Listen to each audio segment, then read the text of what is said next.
Hey everybody, this is the Grand Patzer, what I like to jokingly call myself. And I was talking to my significant other tonight, and she was asking me about how I fell in love with chess and why I fell in love with chess. And I thought I would make a video kind of talking about that experience of how and why I fell in love with chess. The first time I ever fell in love with chess was really I was in about, I don't know, second grade, maybe second or third grade, when I first saw a set of chess pieces for the first time. And I was just utterly enthralled. Just there's something about the beauty and the sophistication of the game that just drove me wild. So I fell in love with the game just by the aesthetic of it, the look of it. But I also fell in love with the practice of playing it. I entered a chess tournament for the county when I was in fourth grade. I did really well. I scored 4.5 out of 5 for second place. It was one of the best days of my young life. And my father, as a reward, he went and spent I think something like $40, which back in like 1992 was some serious money. And he spent some money on getting me the Chessmaster 2000 for our Macintosh, and that was a really big deal. And anyway, there were some classic games that were on that Macintosh, and there were a few games in particular that really moved me. I'm going to start with the not the first one, even though the first one was the one that was the most important. Um, but I'll do another one because it's a little bit easier to show. But seeing the Chessmaster games and seeing just these amazing classical chess games that were played, well over 100 years earlier, they really just they inspired me. So I'm just gonna show some of those games. The first game, which was I don't know, probably the fourth or the fifth game in the Chessmaster database, was the famous game between Paul Morphy and the Duke Karl of Brunswick and Count Isouard. It's called the Opera game. It's probably the most famous game of chess ever played. It's only 17 moves. It's probably the chess game that more chess players than any other have committed to memory. And it's really simple. Unlike some other super famous games like the Immortal game, which was played in 1851, this one, which was played in 1858, is a little bit easier to memorize because it has a lot more logic to it than the wild tactics of the Immortal game. So anyway, Morphy, who was the first player, according to Garry Kasparov, he was probably the first player to ever get the strength of a modern grandmaster. He was playing this game at an opera, and it's debated what opera it was. Some people say it was Barber of Seville, but anyway, he was just wanting to beat these guys as fast as humanly possible, so he could resume watching the opera in peace. But as a gentleman and as descended from the French aristocracy, being from New Orleans in Paris, he could not refuse. So anyway, Morphy has the white pieces. He opens with e4, and after he plays e4, the consultants, I'll just refer to them as that's Duke Karl of Brunswick and Count Isouard, they play e5, which of course is the standard classical response. Morphy plays f3, and the standard response today is usually either knight c6 or knight f6. But they play an old French style. They play the Philidor, which is a very, very interesting move.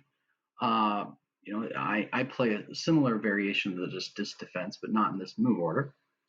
So Morphy just seeks to open the game up. He plays d4. He's looking to just open lines for his pieces, right? You can see how he's just trying to get everything out and trying to get everything active as quickly as possible.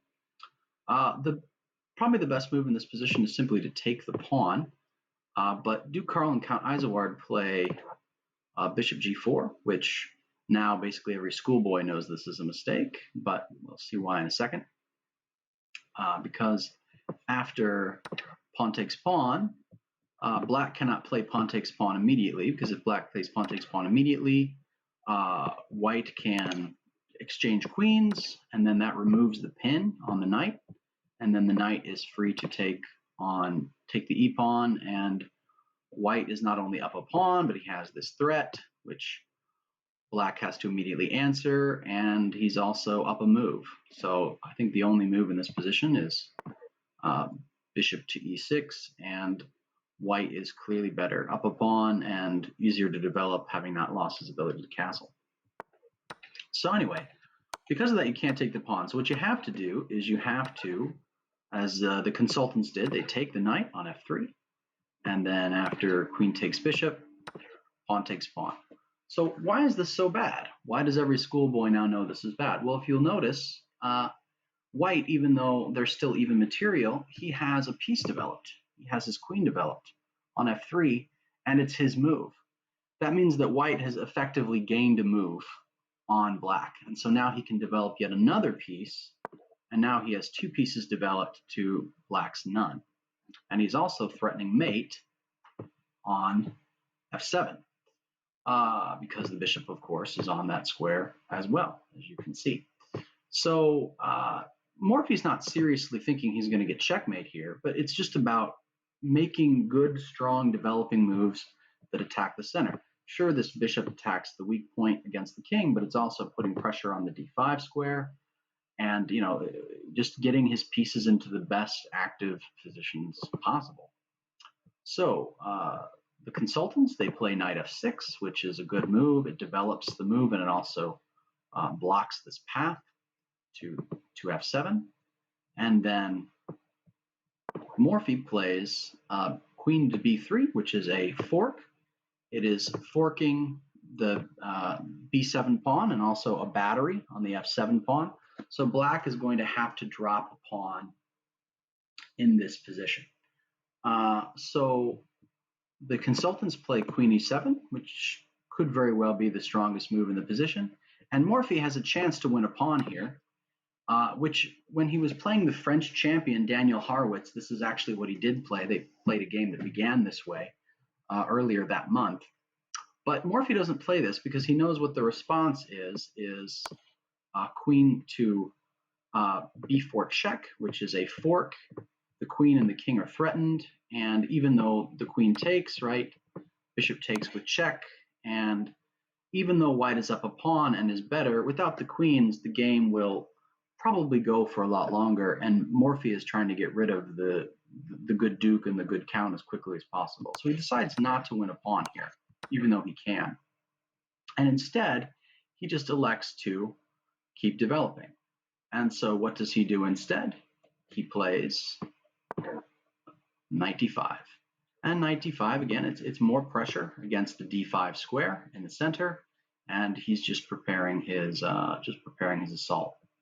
So as you can see already in this game, Duke Carl and Kayne-Azerwad are already very cramped, right? The bishop is preventing, or the queen is preventing the bishop from developing. The king can't really castle on the king side until that gets out. And white, meanwhile, is very loose, right? He's got all sorts of open lines and angles and freedom of motion. So this game, it's not a game that witnesses the greatest chess, in the sense that it's not a game where both sides play well. It's a game where, someone who is the strongest player who had ever lived up to that point is basically just dismantling a couple of amateurs. But yet the beauty and the difference in the strength and the ability becomes plain throughout. So Duke Carl and Kayne-Azerwad, they're worried now. If Morphy takes the pawn on b7 now, he no longer has this check to exchange the queens. So they're worried about losing the rook on a8. So they have to do something about that. So they try to solve all their problems at once, and they play c6. And this ties the queen to the defense of both the b7 as well as the f7 pawn. And so his position is going to get even more cramped. And so Morphy just makes another natural developing move, bishop to d5, and this in effect pins the knight against the queen, a soft pin. And so now the knight can't move, and the queen can't really move because it's defending the square, and the bishop can't move because it doesn't have any places to move, and the rooks are all they can't move either. Well, in the meantime, Morphy is one move away from castling, and his rooks are going to be free. Pretty much soon, Paul Morphy is going to have all of his pieces developed, while Black is just totally, can't seem to get out of the blocks, so to speak. So once again, the nobles, they try to solve all their problems with one move. They play this move in order to try to just relieve the congestion on their pieces. And what Paul Morphy does, he makes this really good sacrifice. He sacrifices a knight for the 2 pawns. Knight takes, pawn takes, bishop takes check. The knight goes here. And now the knight, even though it's now developed, it is also pinned against the king, right? So it is another immobile piece. So almost all of these pieces are immobilized. They're completely tied down. And so even though it's true that Morphy just gave up a piece, it's not just how many pieces are on the board, it's how many pieces are active. And so Paul Morphy castles queenside, another excellent attacking developing move. And now the rooks are connected, right? And so White has totally completed his development. And so the good Count and the Duke, they play basically the only move available. They have to defend. And this is probably the most cramped position I've ever seen in the history of chess. And the finish, right? It's in this position that White has this overwhelming advantage, right? It says in the computer +7, right? I mean, that's the advantage of more than 2 pieces, and that's even with White already being down material. So it shows how. But the thing is, if you get into this position, right, you also have to know, well, how do I convert all of this development into how do I convert all this development into something else? Because development is what they call a dynamic advantage. It's not static. It's a temporary advantage. Because if Black in enough time manages to develop his pieces, then he'll be winning because he'll have more material. So White has to turn this advantage in time into some kind of static lasting advantage while he still can. Now, interestingly enough, White's about to play move 13, and this game is actually over in 4 moves. So I mean, he's going to convert that very quickly. But what Paul Morphy sees, and this is just this brilliance of what he does. He understands that he has all these pieces that are active, right? And just only one piece that's not active. The one piece that's not active being the H1 rook, right? Now, but it's active in a sense because the rooks are connected and so they're working in concert. And so what he's going to do is he's going to make another sacrifice. This is called an exchange sacrifice. Rook takes knight, rook takes rook. Because what he's really doing is he's exchanging and he's then going to replace the rook, right, to the D1 square. So basically he's gotten rid of, in a sense, he's gotten rid of an inactive piece in order to replace it with an active piece. And this rook is still pinned by the bishop. This rook is still pinned by the bishop on b5. And so he's now just figured out a way to get literally all of his pieces involved in the attack. And once again, the nobles are going to try to solve all of their problems at once. And what they do is just really amazing. What happens is really amazing. I mean, it's one of the best blunders in chess because it allows us to see just this magnificent finish. So they play queen to e6, which is actually a really logical move.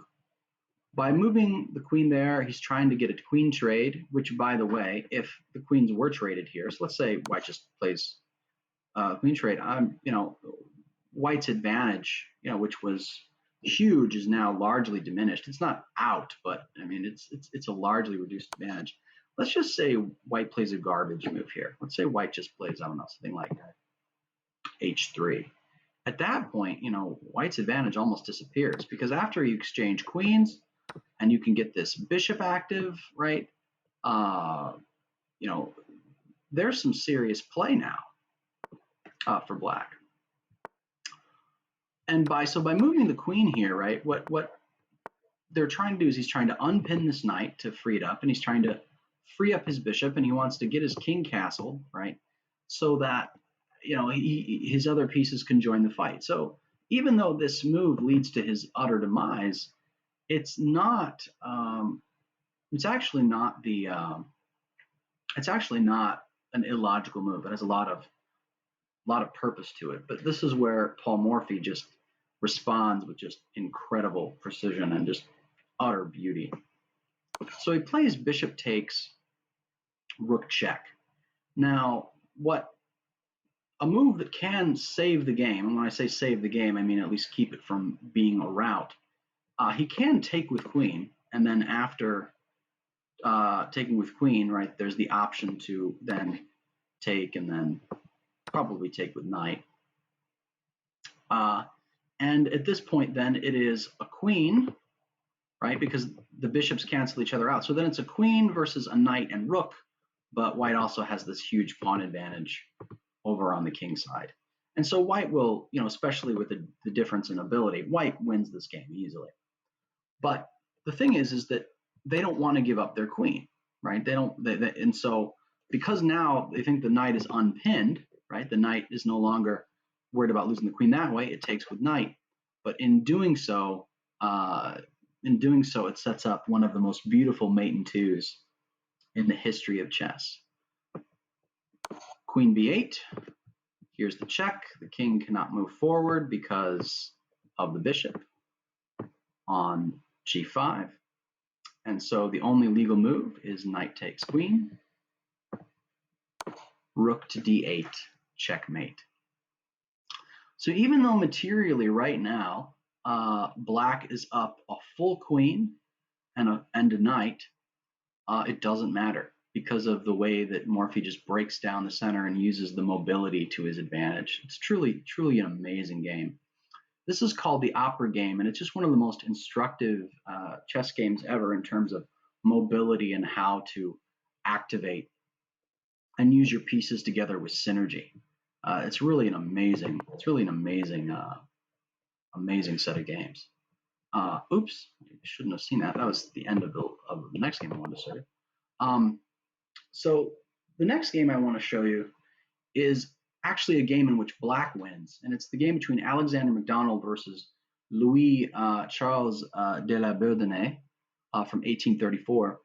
Normally, in a game where black wins, you show it from the black perspective, but the reason why I show it from white's perspective is I think that the final aesthetic of this game is somehow even better when you look at it from white's side, even though white loses. The final position in this game, which I accidentally showed you for a second there, is one of the most beautiful in the whole history of chess. And this is the game that really makes me fall in love with the game and really makes me fall in love with the beauty of the game.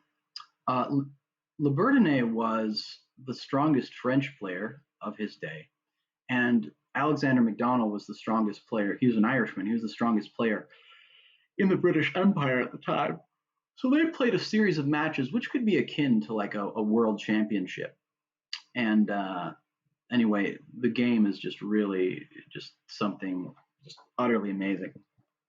So McDonald has the white pieces. He plays e4, and Le Bourdonnais plays c5. This is the Sicilian defense.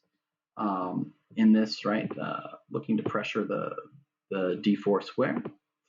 So Donald plays knight f3, knight c6. This is the old Sicilian. The modern Sicilian, if you're interested, is usually d6. And there's other ways of playing Sicilian, but this is how they played it back then.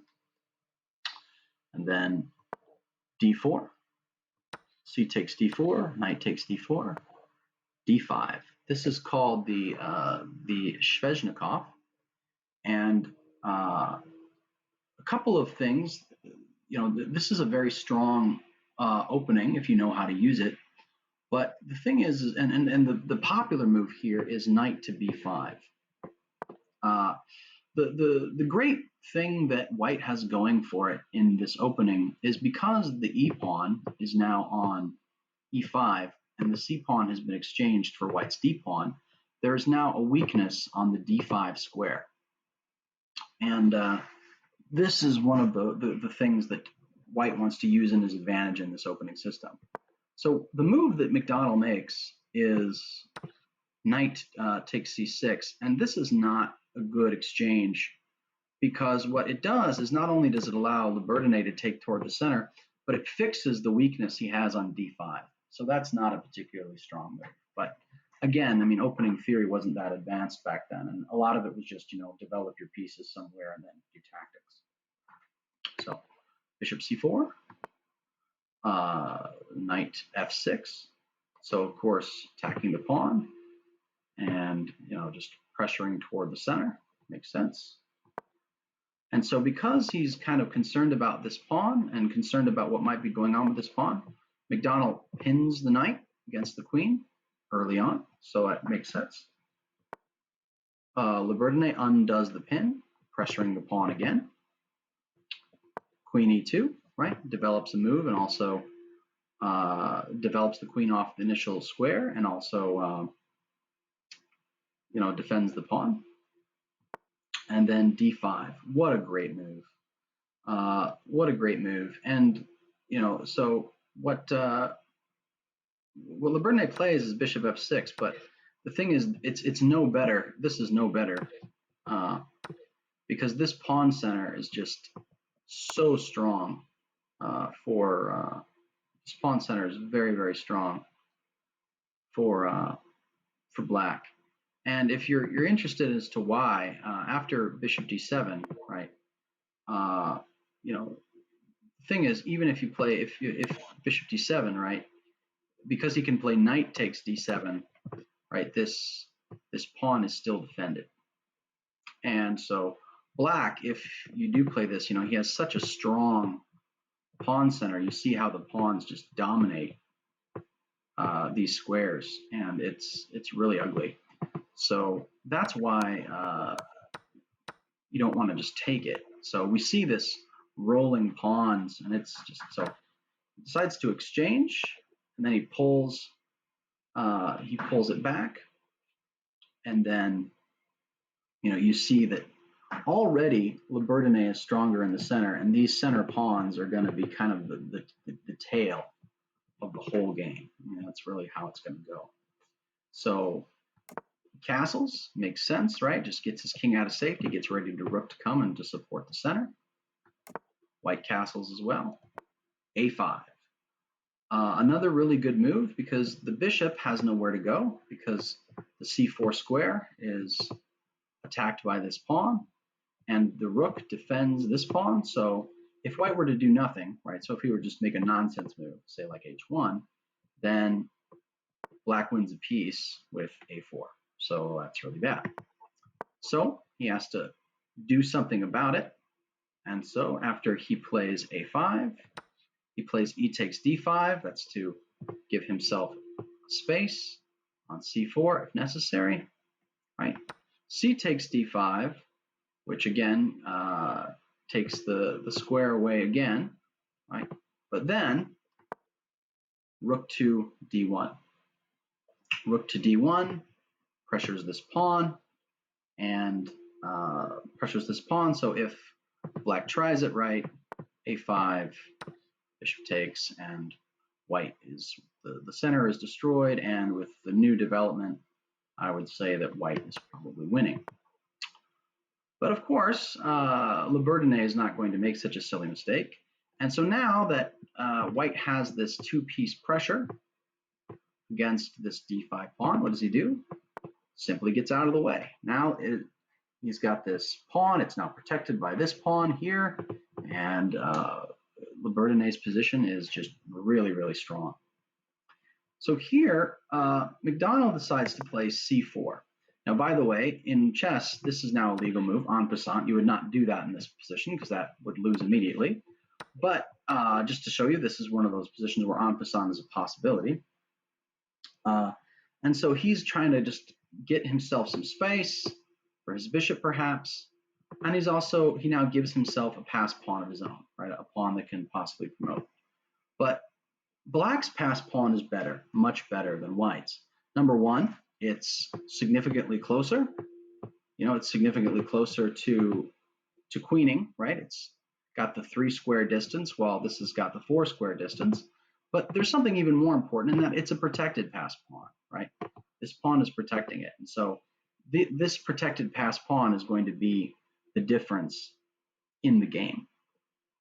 So after that, plays queen b6, strong developing move. It's adding pressure to the pawn. It's getting the queen off the back rank, right? There's also other developmental attacks, possible attacks going on.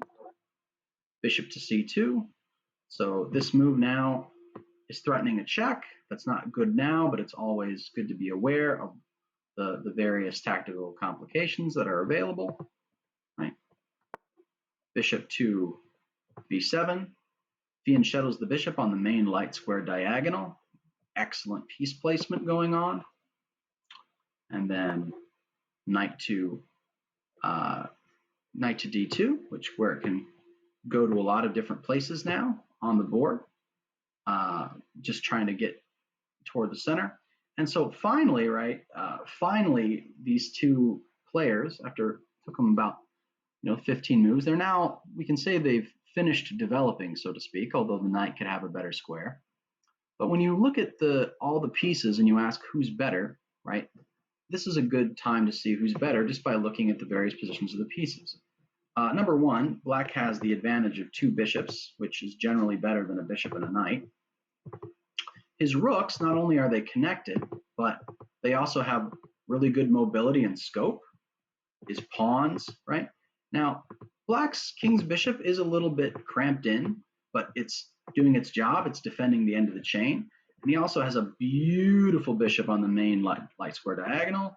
And the queen is also doing quite a bit of good, right?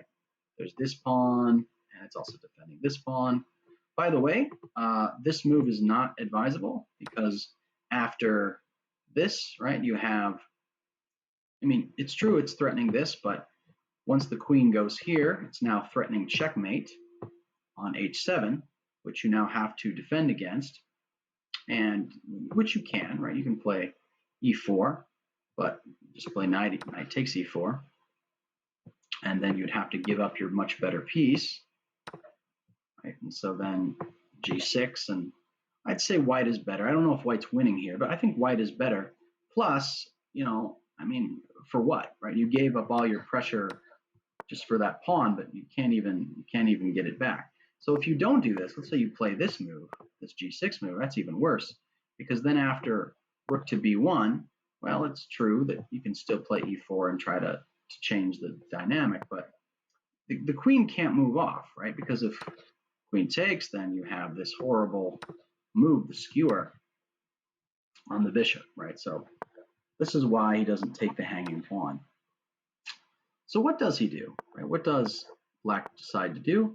He instead moves his rook over to defend this pawn, right? Because he's getting ready to push it to e4. He's dominating in the center. And again, just the coordination of Labourdonnais' pieces is just much better. Now, the computer doesn't give black a huge advantage, but again, in terms of just human level, human chess, you can see aesthetically just how much more active black is already.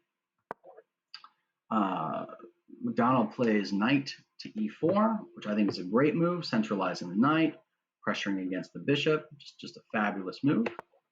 Moves to b8. Right? This knight is now, Labourdonnais does not want to give up his great bishop for this piece, but it's still a very dominant piece. And so c5 and queen c6, and now, right now there are other things that have to be concerned, right? Because now the bishop and the queen are on the bishop and the queen are now on a battery.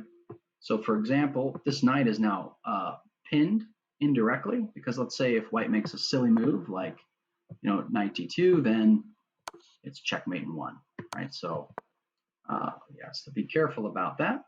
So that's why Donald plays f3, defending the knight and also just taking away that diagonal. And then at this point, that's when he is now putting a extra attacker on the c5 pawn, this passed c5 pawn. It's only defended once, but it's attacked twice. So this is just another pressure move by Labourdonnais. And then McDonald makes another very clever move. This is a great move. Not only does it move this rook to the half-open file and gets it more active, which is a great move, but it also has a really beautiful tactic. So let's say if Black, who was like me and was a patzer and said, "Oh, free pawn," right, and thought he can win a pawn after bishop takes, knight takes, queen takes. Well, he falls to one of the oldest tricks in the book. So I mentioned that White does have this check. So after bishop check, right, King has to react to it, reveal the attack on the queen falls, and White is easily winning.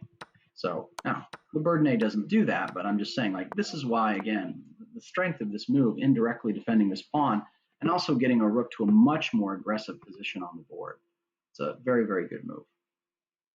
So one move that Labordine could do here is just something simple like King H8, which takes that check away and then makes that pawn capture viable. So for example, right, let's just say White plays a nonsense move here.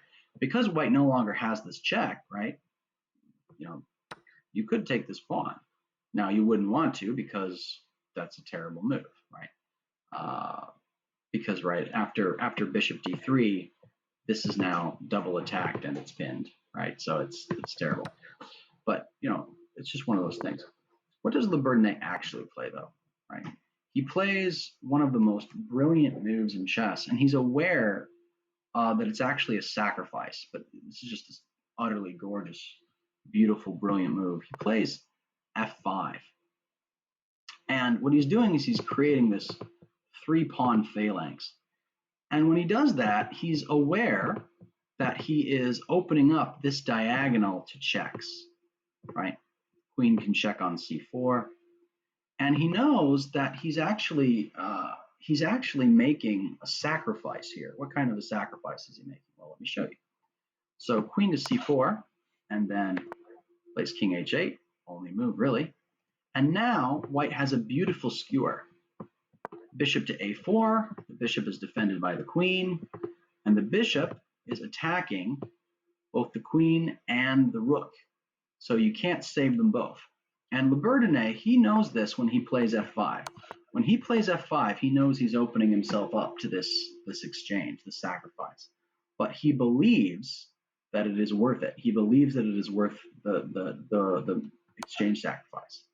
So he makes it, and he then plays this beautiful move, queen h6, which gets him to the e3 square, which he could do all sorts of horrible damage to.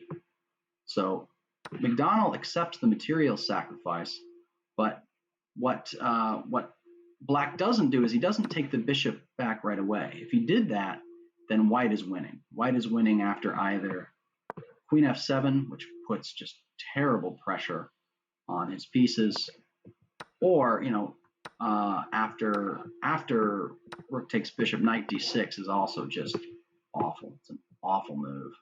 It's making this threat. It's making all sorts of other threats. If you take, right, then queen b5 forks these two pieces, and also this piece is also threatened by the pawn. I mean, that's all terrible. But so Labordine does not do that. He plays this beautiful move. He plays this beautiful move. Pawn takes knight, and you can't just. I mean, you could play f takes e4. That's not what White decides to do. He decides to, and obviously he also doesn't want to just immediately save his bishop, because this is very, very bad as well. Because after queen e3, right, and then the king has to go back. So let's just say he goes to king h1, and then after e takes, right, this bishop is converging on this position, and Black actually has mate in a number of moves. It takes a while. I'll show you a super simple version, like so. For example, take mate, right?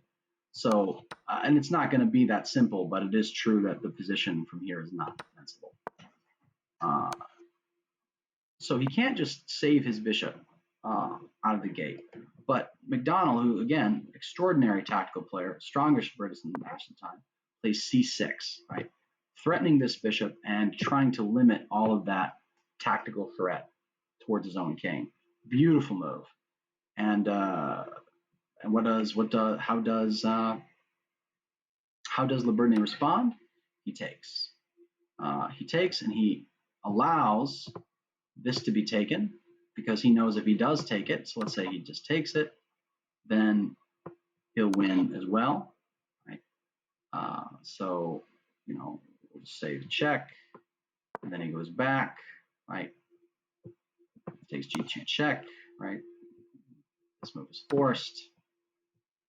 Rook f2, and it's ball game. It is ball game very, very quickly. So, rook f4 check, right? Now where's the king going to go, right? He's either going to go to h1 or g2. We'll just say he goes to g2 and then queen f3, right? Where does he go? And then, right, rook g4 is made. So beautiful stuff. Now, again, this is not how the game went. It just shows just what a dangerous attack that black potentially has. So he takes f3, and white cannot afford to take the bishop, so he plays the only move, rook c2, and that adequately defends the position. And what does Laberdne do? He plays queen e3, another beautiful move. Checks, continues the pressure on the attack.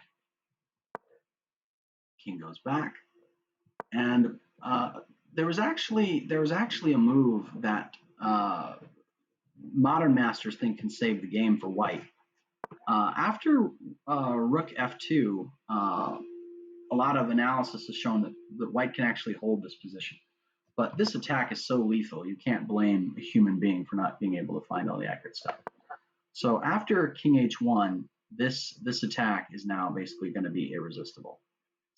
So black plays queen c8, or bishop c8, bishop down, and now f2, right, threatening the queen. Right, so what's the threat? Right, so we'll just make a nonsense move for white. The threat here is queen takes check, right? And if rook were to take, pawn were to take, and then the queen interposes and checkmate. So yeah, this is really bad. So again, now it wouldn't actually go that quickly, by the way, because after this, right, the real move would be queen f1 first, right, and then you play queen takes d1, and then there's really no way to stop what's coming, right? Because if queen takes queen, pawn queen again, queen takes, rook takes checkmate. So really, really nasty stuff. So that's the threat. So now, right, what does McDonald have to do? Plays rook f1, which is the only move to save the game, and then he plays d3 again, threatening the rook, threatening to move and promote. I mean, this pawn chain is just so strong. Plays rook to c3, so he's trying to pin the pawn against the queen, right? So, for example, pawn down, right? Rook takes e3, and white is winning. So he tries to pin the pawn, and at this point, now Laberdne exchanges bishops. So bishop takes, and then at this point, it takes back, and now e4. Another pawn is coming, and this chain is just it's what's about to happen. Is really so remarkable. I mean, there's just no other game like it in the history of chess. So we now see that the queen goes up, right? You can't take it, obviously, for the same reason, back rank threats, right? It just, doesn't really even matter, right? Either rook or pawn takes, and it's ball game. So queen comes up, and bishop d8, right, to blockade this pawn, and it's defended by the rook. Queen goes down, right? And he plays queen e1, right? So once again, the rook can't take because promote mate, right? So what happens is The rook comes down to threat on c1, and then d2. What a strange move, right? The queen is between these two rooks, and it's defended by these two pawns. And then queen c5, threatening the rook, right? Black has to be careful, because if he's not careful, he'll get mated, right? So for example, if he plays something like this to get another queen, right, then mate 1, right? So you have to do something about that. So what does he just do? Puts the rook there in a safe place. Rook c2. I have no words for this position. It's just so strange. It is such an incredibly strange position. And black plays e3. And so now, right, these pawns are both defended, and this queen is just casually sitting between these two rooks. There's just nothing like it in chess. And to watch this game be played, and the moves went by really fast when I was watching it on my Chessmaster 2000. To see this game and just to see this horde of pawns overcoming White's pieces down here was just amazing. So White plays queen c3, and at this point, this is when Le Bourdonnais just makes his just remarkable final sacrifice. Queen takes rook, right? It's mate unless it takes. Rook takes rook. Pawn e2. And at this move, White resigns. And I'm so glad he chose to resign on this position. Like, this is the perfect position to resign, because he's clearly beaten. He cannot stop one of these from being promoted. There's just nothing to be done. And there's just no, Kasparov writes this is a inimitable finish, right? It's not able to be imitated. And so just seeing these three black pawns on the second rank, all getting ready to promote, and I still can, the image just burned into my mind, and just the power of pawns in chess, and the ability, and just the beautiful aesthetic of these three pawns just sitting here waiting to promote. It really helped me fall in love with the beauty of the game itself. And by the way, according to the computer, it's according to the computer, black has mate in 5, and I'm pretty sure that that mate in 5 is only because I think at some point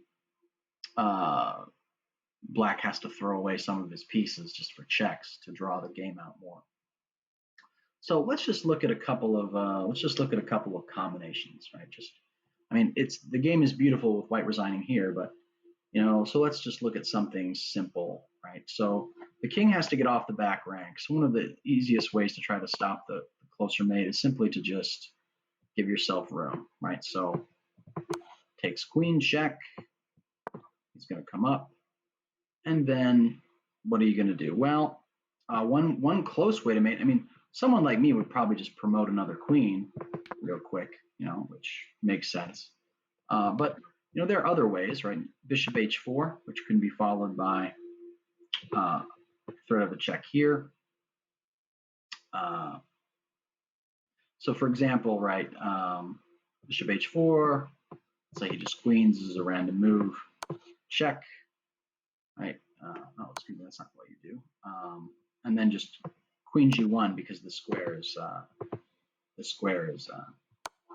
taken up. For some reason, I was thinking this, right, and then this, and then this. But that's utterly nonsense and unnecessary, right? Because the king would just take it himself. So, but this final position with the three pawns, really something gorgeous, and it's what helped me fall in love with chess as a whole. So, I've now been talking for almost 45 minutes. I hope you enjoyed this.